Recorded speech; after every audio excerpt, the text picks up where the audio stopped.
Entonces, pues vamos a empezar con lo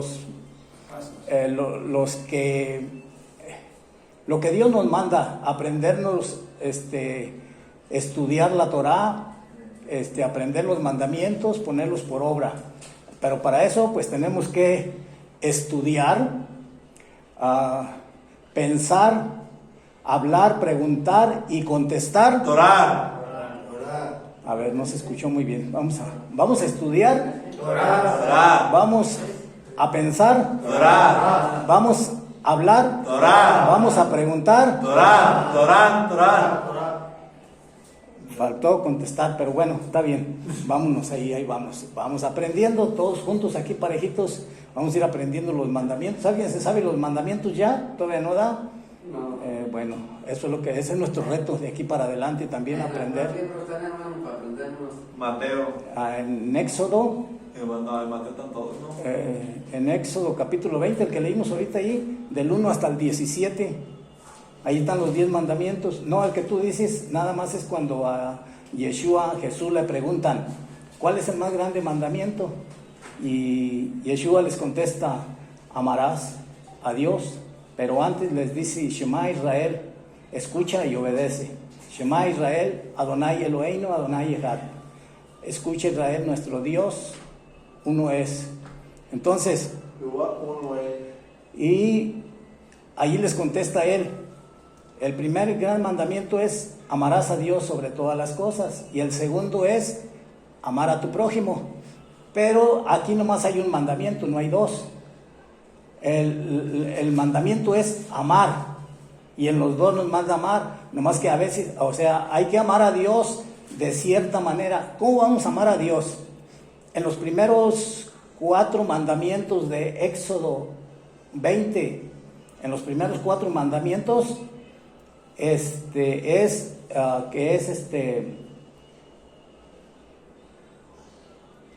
amar a Dios, no tener dioses ajenos, no hacer imágenes, ni inclinarse a ellos o a ellas, no pronunciar el nombre de Dios en vano, y también guardar el día de reposo, el Shabbat.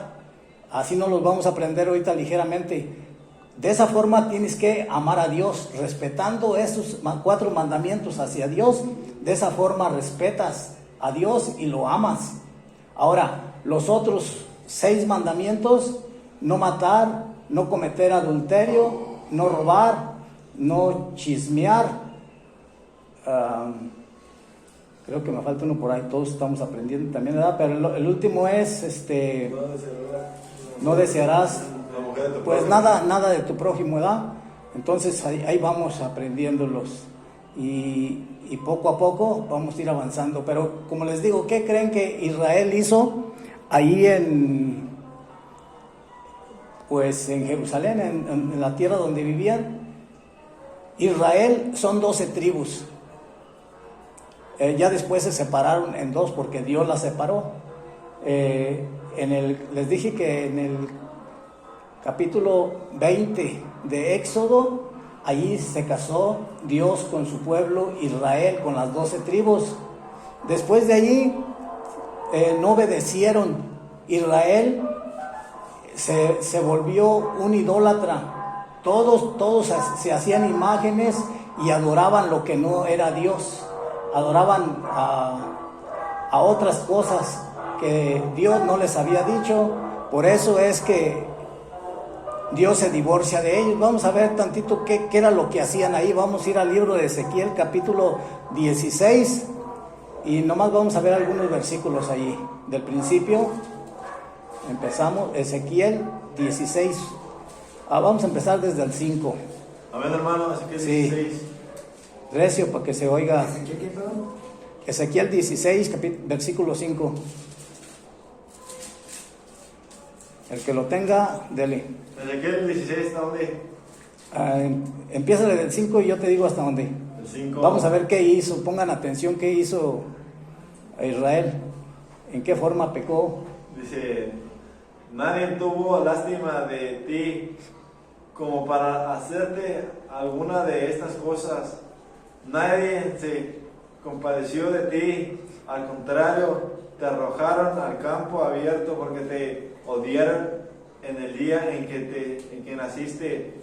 Cuando yo iba pasando por ahí, te vi patearlo en tu propia sangre, y mientras estaba tendida y en su sangre, yo te dije, sigue viviendo. Si yo te dije, mientras estabas tendida en tu sangre, sigue viviendo.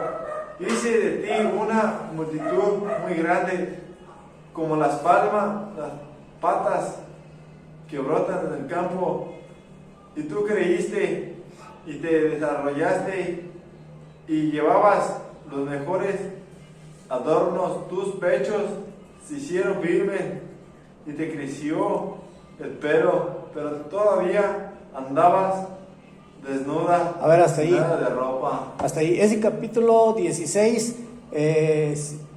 si ustedes quieren aprenderlo, ya después, escúchenlo bien y léanlo. Es la historia de nosotros, de cada uno. Cómo hemos pecado, cómo nos hemos vuelto a ídolos, cómo hemos adorado otras cosas que no es Dios.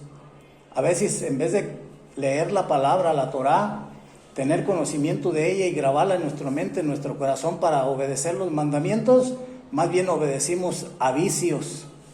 Eran a los que le servíamos. Si traíamos un 5 en la bolsa, íbamos a pagar. Por eso más adelante dice también Dios, le dice a Israel, en vez de que ellos te pagaran, te prostituías, y en vez de que ellos te pagaran, tú les pagabas. Vean cómo estaba la mente torcida. Dice, yo te encontré desnuda en la calle y te levanté. Y eso es lo que Dios hace con cada uno de los de su pueblo. Quizás nosotros seamos ahorita Israel, quizás no, pero un día vamos a tener conocimiento de que nos conviene ser Israel para poder alcanzar y tener favores que Dios le va a dar a su pueblo, a los que le obedecen. A los que no, pues les va a dar palo, ¿verdad? Castigo. Entonces es lo que debemos de meditar, que esa es nuestra historia, esa es nuestra vida. Entonces ahí cuando Él les dijo que si eran fieles, Dios los iba a prosperar y siempre iban a ser su pueblo, pero ellos fallaron, se prostituyeron, se fueron atrás de otros dioses, y Dios decide divorciarse de él. En Jeremías 3:8, a ver qué dice allí. Creo que ahí es donde está el divorcio, o cuando menos una carta de repudio. Jeremías 3:8. El que lo tenga, para que no nos gane el tiempo, porque es mucho lo que vamos a... ¿Dónde, hermano? Échale. 3:8. Recio para que se oiga. Cuando vio eso,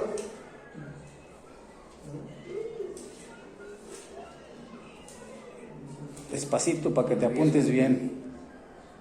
Cuando vi eso, despedí a la infiel Israel, dándole un certificado de divorcio por cometer adulterio, pero la traidora de su hermana Judá no tuvo miedo. Ella también fue y se prostituyó. No les importó prostituirse, siguió profanando la tierra y cometiendo adulterio con piedras y con árboles. A pesar de todo, la traidora de su hermana Judá no volvió a mí con todo el corazón, solo fingió hacerlo, afirma Jehová. Jehová entonces me dijo: la infiel Israel ha demostrado ser más justa que la traidora Judá.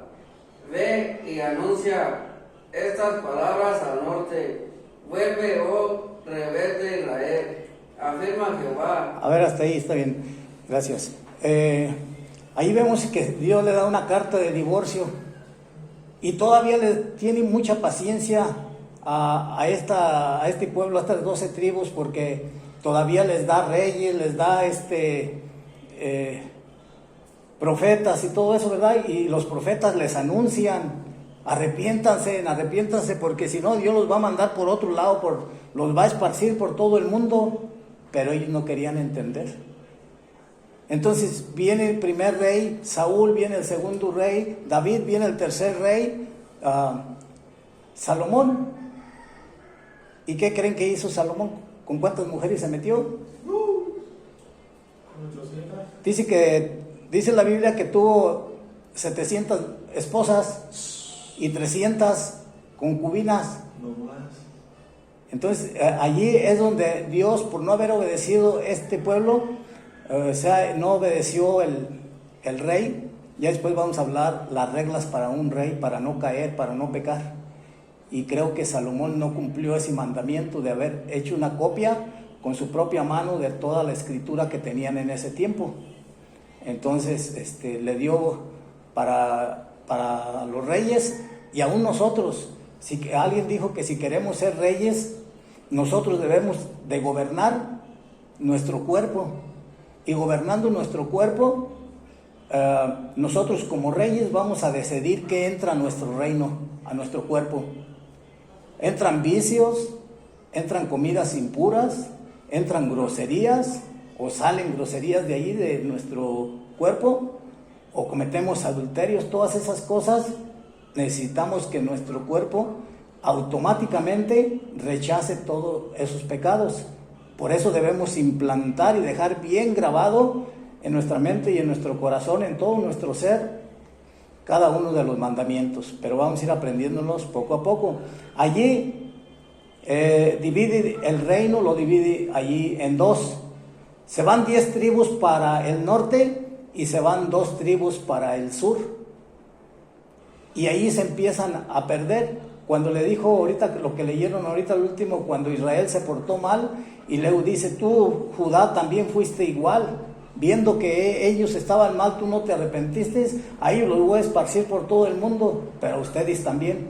Los voy a mandar a Babilonia por 70 años. Entonces aquellas 10 tribus ya no regresaron, se extendieron por todo el mundo y todavía andan por acá o por todo el mundo, porque dice Dios que de todos modos Él va a tener misericordia de ellos y va a llegar un tiempo en que los va a recoger, así estén en los últimos rincones de la tierra. Entonces eso se está cumpliendo ahorita aquellos que están reconociendo lo que es Israel. Por eso decimos nosotros ser Israel, porque quién sabe de cuál tribu vengamos, porque se recuerda que si venimos de alguna tribu de los gentiles, pero de los gentiles que adoptó Jacob, a Efraín y a Manasés, pero Manasés se volvió idólatra también, muy parrandero, muy lo peorcito. ¿Y quién dice que de ahí no pudimos haber alcanzado nosotros algo? Si no, entonces, ¿por qué nosotros adorábamos dioses que no eran como dioses de palo o de piedra, de yeso, de madera? Entonces, nosotros de ahí salimos. Por eso es que necesitamos de ahora para adelante ponernos bueno, sí traemos las pilas, pero las traemos al revés, hay que ponernos bien al derecho las pilas, ¿verdad? Entonces, abre tu Biblia allí en el libro de Lucas, capítulo 15.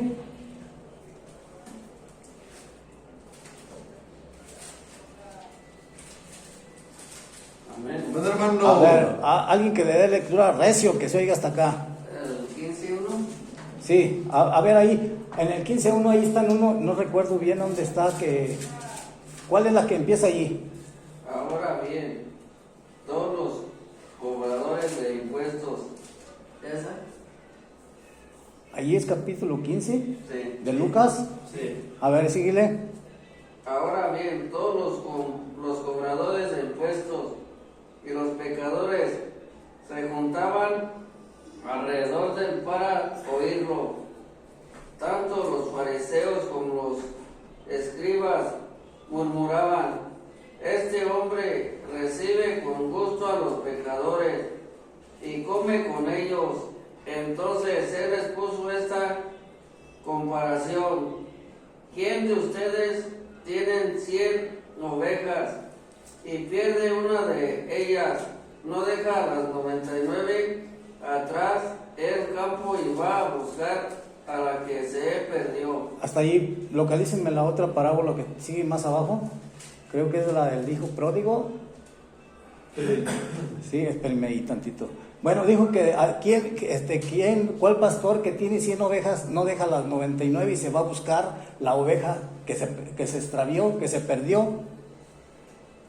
Y él se compara con ese pastor que vino para nosotros, para buscar a Israel. Aquellas ovejas que se habían esparcido, que se habían ido por todo el mundo, viene y encuentra aquella oveja como nos encontró a nosotros, todos tristes, heridos, golpeados de la vida, resentidos, amargados, y nos carga en sus hombros. Nosotros no sabíamos ni cómo, pero resulta que allá aparecemos en un lugar escuchando la palabra, y es de donde Dios te recogió para traerte a un lugar donde te hablan de la palabra, donde empezamos a enseñar lo que es la Torá. Aquí llegaste en los brazos, en los hombros de Yeshua. Él te trajo. Claro que Él utiliza personas para hacer, por ejemplo, si ustedes miran a una familia peleando y tú crees que Dios no está viendo ese problema, Sí. y Dios no se mete, o sí se mete. Bueno, les voy a contar cómo se mete, porque Dios trabaja en todas las mentes. El que quiere hacer lo malo, Dios le ayuda. El que quiere hacer lo bueno, Dios le ayuda. Entonces, si una familia se está peleando y hay alguien que está viendo, es Dios quien mueve el corazón a decir, háblale por teléfono a la policía. Y en ese momento alguien, quién sabe quién, pero el que Dios le puso en su mente, va y habla. Acá hay un pleito, acá hay algo que necesitamos que pongan orden. Entonces en ese momento viene la policía. Dios, si era un hombre el que estaba golpeando a una mujer y a sus hijos, Dios se mete e intercede por ellos y los ayuda. Por eso es que cuando nosotros miramos en el libro de Génesis, todo el libro de Génesis en la creación, Dios siempre estaba presente en todo. Estaba presente en la creación, estaba presente con Adán, cuando Caín mató a Abel, en el diluvio, en la torre de Babel. En todos los lugares ha estado Dios con nosotros, nomás que nosotros somos los que pues no queremos entender. Ya miramos en el libro de Génesis también cómo el hombre caía y otra vez volvía a caer. Dios le prometía una redención en el capítulo 3:15 de Génesis. Le prometía una redención, que iba a venir alguien a redimir el pecado, a salvar. Pero el pueblo, bueno, en este tiempo todavía no había pueblo, pero ya había que Dios estaba eligiendo a una generación limpia, aunque había pura generación pecadora, pero entre lo pecador sacaba lo mejorcito. Dijo que de Noé, en aquella generación perversa y todo lo que era, a Noé o Noah era justo. Entonces también pasó que después del diluvio Dios les dio órdenes para que les fuera bien, pero ellos desobedecieron haciendo una torre de Babel, y vino Dios, confundió las lenguas y dijo, no, ya con esto no, los dejó en paz ahí a ellos. Pero también vio otro hombre justo que se llamaba Abraham. Cuando Dios ve a Abraham, le dice, sal de tu tierra, sal de tu parentela, yo te voy a mostrar una tierra que te daré, y bendeciré a los que te bendigan y maldeciré a los que te maldigan. Por eso es que de allí vienen las 10 tribus de Israel, y ahorita se encuentran perdidas. A ver, denle lectura por favor al de la oveja perdida. ¿El 12? Él es de la oveja perdida, es el hijo pródigo. ¿Es el 12? El hijo Pródigo. pródigo. Sí. No es de la oveja perdida. No, es otro, no está ahí. Es El hijo pródigo. Ahí, Sí, pues, es el 15, pues, el hijo pródigo. No, pero ¿leíste la oveja perdida? No. En el 10, ¿Es el hijo pródigo? A ver, denle lectura al 10. que les digo que de la misma manera los ángeles de Dios se sienten felices cuando un pecador se arrepiente. Entonces dijo un hombre, tenía 2 hijos, y el más joven le dijo a su padre, Padre, dame la parte que me toca de la herencia. Y así que él repartió sus bienes entre los 2. Unos días después, el más joven recogió todas sus cosas y viajó al país lejano, donde malgastó su herencia, llevando una vida desenfrenada. Cuando ya se la había gastado todo, un hombre terrible azotó aquel país, y él comenzó a pasar necesidades hasta que se puso al servicio de un ciudadano de ese país, quien lo mandó a sus campos a cuidar cerdos, y ansiaba saciar su hambre con las algarrobas que comían los cerdos, pero nadie le daba nada. Cuando recobró el juicio, dijo, ¿cuántos trabajadores de mi padre tienen pan de sobra, y yo aquí muriéndome de hambre? Me iré y volveré a casa de mi padre. Le dijo, Padre, he pecado contra el cielo y contra ti, ya no merezco ser llamado tu hijo. Trátame como a uno de sus trabajadores. Así que se fue y volvió a casa de su padre. Cuando él todavía estaba lejos, su padre alcanzó a verlo y se conmovió profundamente, y profundamente cortó su encuentro, corrió a su encuentro, lo abrazó y lo besó con ternura. Entonces el hijo le dijo, Padre, he pecado contra el cielo y contra ti, ya no merezco ser llamado tu hijo. Pero el padre les ordenó a sus esclavos, rápido, saquen una túnica larga, a la mejor, y vístelo, póngale un anillo en la mano y sandalias en sus pies. Muy bien, hasta ahí, está bien, gracias. Bueno, esta historia del hijo pródigo dice que un hombre tenía 2 hijos. El menor le dijo, como era un hombre muy rico, le dice, Padre, dame la parte que me corresponde, mi herencia, porque yo me quiero retirar de aquí. Y dice que se fue, el padre le dio la herencia y se fue por todo el mundo. Pero aquí a estos 2 hijos se refiere a Israel y a Judá. Judá se quedó en casa y Israel se fue por todo el mundo. Judá sigue fiel ahí en su casa. El Padre, que es nuestro Dios, está esperando a que regresen. Por eso cuando el hijo pródigo se encuentra por allá, que ya se había gastado todo su dinero, que ya no traía nada, no traía ni para comprarse una muda de ropa, no traía ni para comer, va y consigue trabajo, y un señor ahí por ahí le da trabajo, pero pues ni le daba de comer, ni le pagaba, yo creo, porque pues dice que tenía hambre y que él deseaba comer las algarrobas que comían los cerdos. Él quería comer lo que se comían los puercos, imagínense. Pero que él, volviendo en sí, dijo, volveré a mi padre, o sea, voy a hacer teshuvá. Teshuvá es arrepentimiento. Arrepentimiento es volverse. Pero volverse a donde uno se extravió. ¿De dónde nos extraviamos? De los mandamientos. Por no haber obedecido los mandamientos, por no habernos memorizado, porque a veces cuesta trabajo el memorizar la palabra. Por eso a veces andan ahí muchos renegando, no, es que no se me pega nada, es que no aprendo nada, mejor no leo nada. Pero tu mente siempre va a estar ocupada, sea por mandamientos o sea por lujurias, o sea por vicios, o sea por lo que te gusta hacer o nos gusta hacer.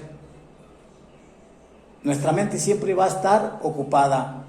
Dice por ahí un dicho que la mente desocupada es como un taller para Satanás, donde él trabaja ahí a gusto, la carne deseando todo lo que quiere.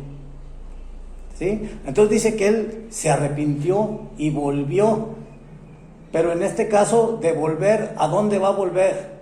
A la casa de su padre, donde se dividieron, donde se fue, donde había alimento. ¿Cuál es ese alimento? Los mandamientos. Ese es el alimento más grande y más provechoso que hay para nuestras vidas. Cuando tú te dedicas a buscar, dice la palabra,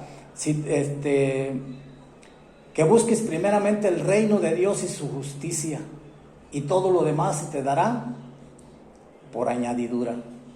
Así que busca las cosas del reino, busca las cosas de Dios primero, hazlas tuyas, atesóralas como un tesoro que no quieres que se te aparten de ti, y entonces verás el progreso que Dios te va a dar.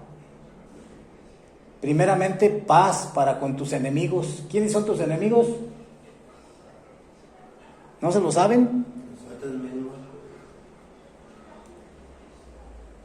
Los vicios, los placeres, las cosas que nos distraen de lo verdadero, de los verdaderos mandamientos. Aquellos a los cuales trabajamos duro para ir a llevarles el dinero. ¿A quién le llevabas el dinero después de que trabajabas, o después de que te lo robabas, o después de que lo conseguías? A los vicios. O sea, después de que te enviciabas, después de que te lo gastabas, o sea, le servías bien a esos dioses, le servías bien a esos patrones, hasta les pagabas para que te dieran lo que tú querías, ¿verdad? Eso es lo que... Entonces, este muchacho dice que estas son las 10 tribus que están perdidas y que un día van a regresar, o que ya ahorita Dios de alguna forma nos está haciendo entender que somos Israel. Y no porque nosotros traigamos una gota de sangre de Israel. Porque si nosotros recordamos cuando salió Israel de Egipto, allí también se les pegaron egipcios y otras naciones más. Porque Egipto era una ciudad muy próspera, digamos casi como Estados Unidos ahorita. Ya ven que en Estados Unidos ahorita hay pues de todo el mundo, gente de todo el mundo. Así también era en Egipto en aquel tiempo. Era la ciudad más próspera, donde iban a trabajar, a buscar trabajo. Y allí cuando salió el pueblo de Israel de allí, que Dios lo sacó, entonces allí celebraron una fiesta, que después vamos a estar viendo también estas fiestas, la importancia que es de las fiestas. Por eso cuando ustedes escuchan estas historias se sienten emocionados, sienten a gusto, paz en su corazón, que quisieran decir, jale, pues yo quisiera saber todo eso. Pues sí, pero no está ni ahí arriba en el cielo como para que digas quién me la traerá, ni está del otro lado del mar para que digas quién vaya a traerla. Está cerca de tu palabra y de tu corazón, ahí la traes en tus manos, que es la Torá. Nomás de que la leas y ahí vas a ir aprendiendo poco a poco. Cuando este muchacho, cuando este hijo pródigo regresó, pensó en sí, voy a ir a mi casa y ya le voy a decir a mi papá que fallé, pues sí, fallé, ya ni modo, pero dame trabajo, no le hace que ya no sea tu hijo. Dice, porque allí en la casa de mi padre, no hombre, si algo que sobraba era comida. Entonces nomás con que me dé trabajo, y dice que se levantó y empezó a caminar. ¿Quién sabe qué tan lejos estaría de su casa? ¿Quién sabe cómo se iría, hacia Raites? Pues quién sabe, porque no había carros, puras... bueno, a la antigua, ¿no? Caballos, burros, carretas y todo esto. Pero él no era rico, eso lo tenían los ricos. Entonces él volvió, se iría caminando hasta la casa de su padre, pero su padre pues como que salía todos los días ahí afuera de su casa, a lo mejor hasta se puso una banquita así donde mirara por todo el camino derecho, a ver si veo venir a mi hijo. Y resulta que esa vez lo ve venir y corre su papá, va y lo encuentra corriendo, lo abraza y le habla a los criados, dice, vengan todos, dice, vengan, pónganle un anillo, báñenlo bien, pónganle una buena ropa, porque mi hijo estaba muerto y ha resucitado. Estaba perdido y yo lo he encontrado. Entonces el papá acepta al hijo, pero ahí estaba el otro hijo